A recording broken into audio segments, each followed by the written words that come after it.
দেৰগাঁৱত পুনৰ মৃতদেহ উদ্ধাৰ। দেৰগাঁও উত্তৰ দলিজলিয়াৰ হৰিজন কলনীত উদ্ধাৰ হৈছে মৃতদেহটো। মৃত লোকজন ৰাজেন ৰহিদাস বুলি চিনাক্ত।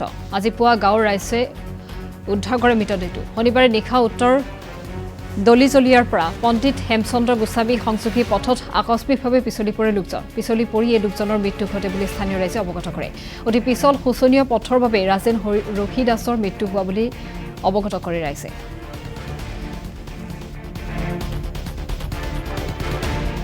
উত্তৰ দলিজলিয়া হৰিজন বস্তি গাঁও, এই গাঁৱৰ যিটো যাতায়াত পথ, এই যাতায়াত পথটো বানপানীৰ ফলত কেইবা জেগাতো বিচ্ছিন্ন হৈছে। আৰু এই বানপানীৰ ফলত কালি যোৱা ৰাতি এজন ব্যক্তি মৰিছে, ৰাজেন ৰহিদাস বুলি। পানীত ডুবি তেওঁ মৃত্যুবৰণ কৰিবলগীয়া হৈছে। আৰু পানীত ডুবি বৰ বিশেষ পানীও নহয়, একাঠুমান পানীয়ে পানী শুকাবলৈ আৰম্ভ কৰিছে।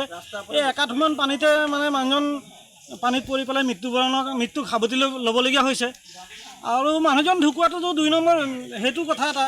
দ্বিতীয় কথাটো হ'ল কি, সৰু ল'ৰা ছোৱালী বা ডাঙৰ যিকোনো বয় বৃদ্ধ বেমাৰ আজাৰ কিবা যদি মানুহৰ আপদ বিপদ হয়, এই ৰাস্তাটো দি অহা যোৱা কৰা একেবাৰে হেৰি নহয়, উপযোগী নহয়।